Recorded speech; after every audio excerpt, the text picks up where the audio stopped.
थे। क्या भारत ने पाकिस्तान के न्यूक्लियर साइट को नुकसान पहुंचाया है? कई सोशल मीडिया साइट्स पर ये दावे किए जा रहे हैं कि भारत ने पाकिस्तान के किराना हिल्स को नुकसान पहुंचाया है और वहां से न्यूक्लियर वेपन्स अब कहीं और शिफ्ट किए जा रहे हैं। क्या भारत ने एक हमले में पाकिस्तान की सारी न्यूक्लियर पावर को बर्बाद कर दिया? पूरी दुनिया में ये खबर चल रही है कि पाकिस्तान अपने ही परमाणु गेम में फंस गया है। जी हाँ, पूरे इंटरनेट पर ये खबर छाई हुई है कि कैसे भारत ने पाकिस्तान की किराना हिल्स में जो हमला किया उसके बाद उस जगह रखे न्यूक्लियर हथियारों को नुकसान पहुंचाया। जी हाँ, किराना हिल्स के इसी एरिया में पहाड़ों के अंदर बंकर बनाकर पाकिस्तान ने अपने न्यूक्लियर हथियार रखे थे। खबरें हैं कि इस पहाड़ के एक बेस पर आकर एक मिसाइल टकराती है जिसके बाद पूरी पाकिस्तानी फौज में हड़कंप मच जाता है। खबर ये भी है कि ये हमला ब्रह्मोस मिसाइल से किया गया है। हमला ऐलान करने वाली है ना, इसकी पुष्टि नहीं हो रही, हमारी गवर्नमेंट कुछ बोल नहीं रही है, चुप्पी है सब जगह पर। लेकिन पाकिस्तान का जो सोशल मीडिया है वहां पर लोग चीख रहे हैं, चिल्ला रहे हैं। अब तो इंटरनेशनल मीडिया भी घुसना शुरू हो गया।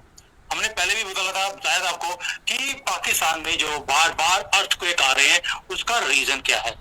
अब कई लोग हैं जो पाकिस्तान में बोलते हैं कि भाई वहां पर जो न्यूक्लियर बॉम्ब नीचे धरती में थे वो एक एक करके फटते जा रहे हैं।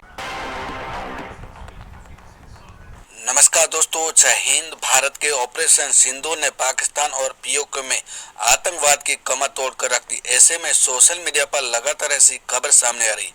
दावा किया जा रहा है कि सरगोदा एयरबेस के पास किराना हिल्स पर पाकिस्तान के परमाणु हथियार है और ऑपरेशन सिंदूर के दौरान सरगोदा पर हमले के बाद न्यूक्लियर रेडिएशन रिसाव हो रहा है। कहा जा रहा है कि अमेरिका ने रेडिएशन की जांच करने वाले अपने एक विमान को उस साइट पर भेजा गया है। चलते हैं आज की वीडियो की तरफ। सबसे पहले ये समझिए कि किराना हिल्स है क्या। ये एक ऊंचे माउंटेन्स की एक चेन है जहां पर पाकिस्तान ने चाइना की मदद से एक अंडरग्राउंड फैसिलिटी बनाई है जिसके चारों तरफ टनल का एक नेटवर्क है और ये काफी सिक्योर और गार्डेड फैसिलिटी है। माना जाता है कि इसी फैसिलिटी में पाकिस्तान अपने न्यूक्स रखता है क्योंकि न्यूक्लियर बॉम्ब्स को रखने के लिए एक स्पेशल तरीके की फैसिलिटी बनाई जाती है। यानी आप अंदाजा करें कि एक एटमी कुव्वत है लेकिन कोई इतना गैर जिम्मेदार मुल्क होगा कि अभी तहकीकात भी नहीं हुई इस वाकये की और उस वाकये को बुनियाद बनाकर पाकिस्तान जैसे एटमी मुल्क के ऊपर हमला कर दिया। ये इतना गैर जिम्मेदार कोई नहीं हो सकता। हुआ है तो भारत दुनिया का ऐसा पहला देश बन गया है जिसने एक न्यूक्लियर देश के अंदर घुसकर उसके न्यूक्लियर बमों को ही बर्बाद कर दिया। और अगर ये सब सच है, जो कि साफ साफ लगता भी है, तो पाकिस्तान की इससे बड़ी बेइज्जती और कुछ नहीं हो सकती। दोस्तों, पास पावर है, न्यूक्लियर बॉम्ब है, न्यूक्लियर वेपन है।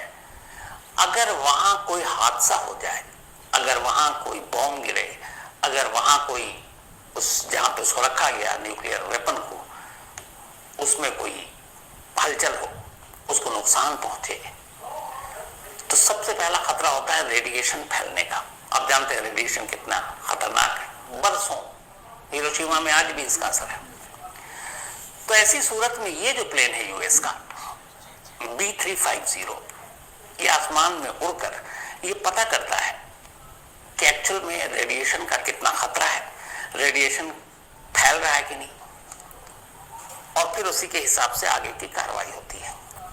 अब इत्तेफाक की बात है कि 10 मई को ये प्लेन सुबह जिस जगह पर उड़ रहा था वो नूर खान एयरबेस है पाकिस्तान का, उस एयरबेस के इर्द गिर्द उड़ रहा था। अब एक प्लेन जो इमरजेंसी न्यूक्लियर असिस्टेंस के काम में आता है, जो रेडिएशन का पता करता है, उसका इस पाकिस्तान के नूर एयरबेस के ऊपर उड़ना क्या मतलब है?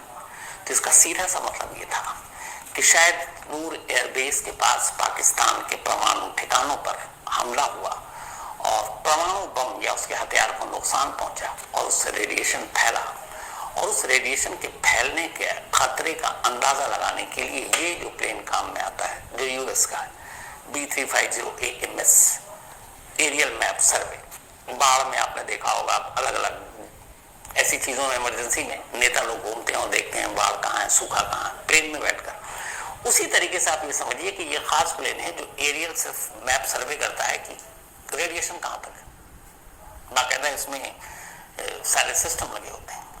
तो 10 मई की सुबह यूएस का ये प्लेन नूर एयरबेस के ऊपर मंडरा रहा है।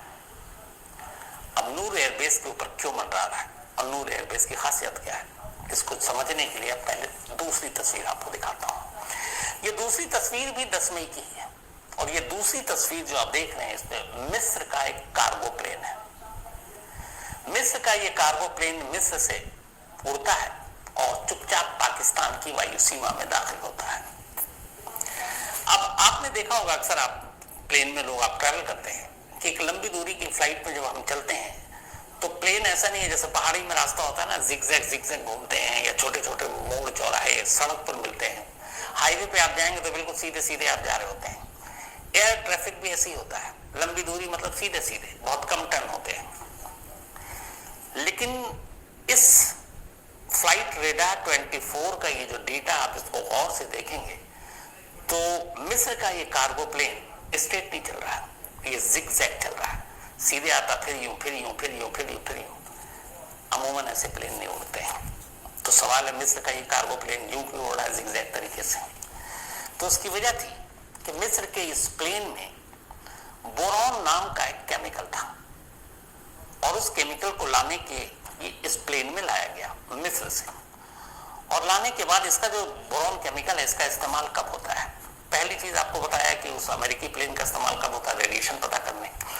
इस मिस्र के कार्गो प्लेन में जो केमिकल रखा हुआ था बोरॉन, इसका यूज होता है किसी भी न्यूक्लियर सेंटर, परमाणु बम, न्यूक्लियर हथियार, अगर उसकी सेफ्टी को खतरा आ गया है, अगर जहां ये ठिकाना है परमाणु वहां पर कोई बमबारी हुई है, कोई नुकसान पहुंचा है, तो उसकी सेफ्टी और मरम्मत के लिए इस तरह के कदम उठाए जाते हैं, जिसमें पहली चीज होती है बोरॉन नाम का केमिकल। अब मिस्र का ये कार्गो प्लेन ये केमिकल लेकर क्यों उड़ रहा है?